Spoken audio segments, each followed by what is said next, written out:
So welcome, Peter. Thank you. So to start off as a leader in the traditional finance industry, what's your view on Sygnum's latest project, the tokenization of a painting by Pablo Picasso, Fillette or béret? Well, we are all excited about this project because it can demonstrate in a very tangible way the power of tokenization and of blockchain technology. It's much less abstract than financial products. Everybody can see a painting and can imagine to own a piece of it. And that also explains why there has been so much public interest in this initiative. More broadly, what areas of tokenization do you think has the biggest potential for fundamental change in the long term? Well, it was now very important through the kind of hype, but also the recent turbulences in digital assets, that the resilience was there and the interest of many institutions is unbroken in that sector. So we see a lot of interest from institutional investors, from foundations, from family offices, from companies in owning digital assets. And that, I think, represents an important foundation for where to go from here. Now, addressing your question, there is not really a limit. I mean, all assets that are currently illiquid and not tradable could be made open for tokenization. These are areas such as the one we're talking about now, which is art or other luxury goods, but it could also expand into venture capital, into lending to small and medium-sized enterprises, up to areas that are maybe more pioneering, for example, impact investing. I could imagine Sygnum issuing tokens for impact initiatives that are put in the service of sustainability, of fighting poverty, or of addressing climate change. What do you think are the implications for the industry, and in particular, what's at stake for banks in this process?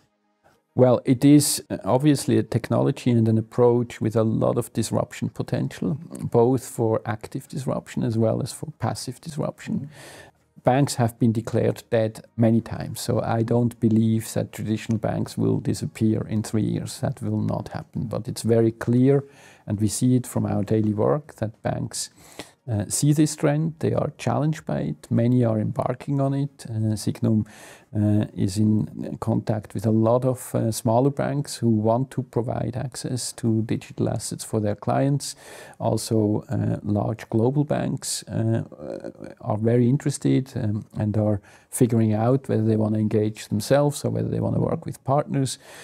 So it is an enormous momentum, and a lot of indications point to this trend going mainstream and really affecting the fundamentals of the industry. What do you think the rewards will be for these early movers, the banks that take it towards this strategy?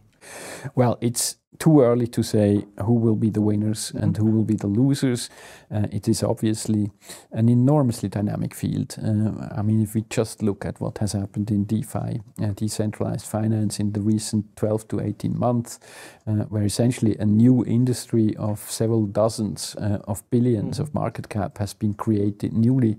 And it's obvious that there will be some who will be very, very rewarded by it through market capitalization. There will also be accidents, there will be disappointments, there will even be kind of treason and criminality. I think that's the nature of the game, and I think that's why it is so important to be regulated. That's why Sygnum has opted from the beginning to apply for a full banking license in order to make sure that we deserve the claim to be a trusted partner for clients. And we are convinced that regulation will play a big role in the years to come. So I mean, regulation, of course, is a big way of engendering trust in the process. But apart from just the regulation, where do you think the trust is generated within the tokenization process? And why do you think that trust is so important here? Well, the technology in itself is very safe, it's secure, it is fast, it is not costly.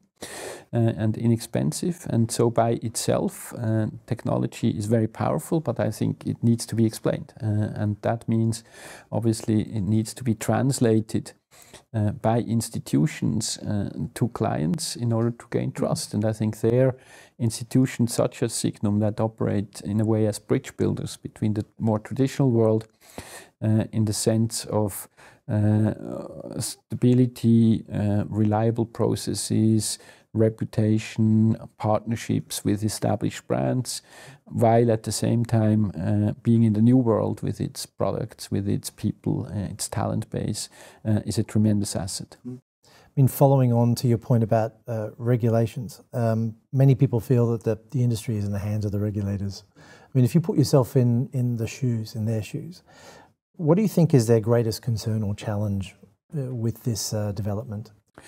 Well, I guess from what we have seen in recent months, I think there are two areas that are really high on the agenda. One is those businesses offering stable coins that are not really stable coins, yes. That are not really secured by safe currencies. That's obviously a concern, and rightly so, for regulators, because when somebody offers stablecoin, it has to be stable, and it needs to pass the test of stress under very, very stressful conditions. And the second is that the world does not need an open invitation to money laundering, organized crimes, terrorism financing. And I think that's the second big area where people are concerned. And again, where the industry and Sygnum in particular have a huge interest that there is a level playing field and that similar mechanisms in terms of know your customer rules and procedures for anti-money laundering are adhered to. So you spoke earlier about impact investing. So as an active philanthropic investor and the founder of Elia Foundation, what specifically is a role that you might see for tokenization in terms of the ongoing challenge to create global equality? For example, channeling funds to areas that might have a high social impact.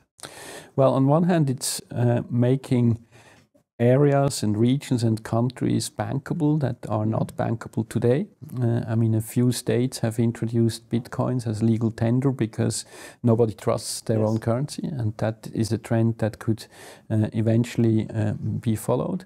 And the other one is that traceability is an important element, for example, in securing fair traded coffee or chocolate. And blockchain technology with smart contracts is an ideal way to ensure traceability of such products. And I could see that this would be a very powerful way to attract investor interest, also maybe younger people which are more kind of digital natives and feel very comfortable to own tokens with impact stories embedded in it. And so that could be an area of opportunity. So coming back to the industry for a moment, I mean, looking into your crystal ball, where do you see in 5 to 10 years' time the landscape evolving, and kind of what role specifically about traditional banks versus digital asset banks like Sygnum playing? Well, to be honest, I've been too long in the industry to trust my crystal ball. Okay. So I think nobody knows what will happen. I think what is very clear is that this thing will still be around in 10 to 15 to 20 years. And why do I say that? For me, the proof is always when new ideas are matched by talent. And at Sygnum, we receive currently about 500 CVs from qualified, very interested, very ambitious people who want to work there. And I think that demonstrates to me that this is not a fad that will go over in a few months or years, but that this is a trend that is here to stay. It will transform the industry. What the models, how they will look like, which ones will prevail, I think nobody knows today. Yeah, I mean, you spoke earlier about a bridge, and I think that's a great metaphor for that connection between the banking heritage and the innovation of the future. But it also implies that there's a river in between, and that there's a gap there. And I think, I mean, you see that being closed over time. would you agree that the most likely going to be an evolutionary change where there's going to be cross-fertilization and a kind of a blending together of heritages and technologies? Yes, I guess it's an open question where the border between evolution and revolution is. I think what has happened in DeFi in the past 12 to 18 months is probably closer to a revolution than to an evolution. I mean, if whole industries are created within such a short period of time, it has at least elements of a revolutionary development in there. So I think the movement will be very fast and it will mean a lot in terms of defining winners and losers.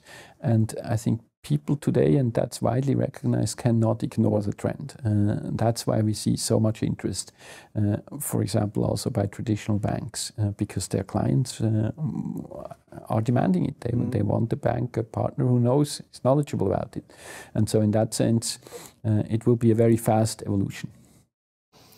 So to close out, I guess, maybe coming back to a revolutionary, Pablo himself, Cubism was born out of a reaction against traditional art, seeking to challenge, the way that we see the world from different perspectives. So the question I'd like to ask all of our guests today is, if Pablo was alive today and attending our event, what do you think he would make of the tokenization of his painting?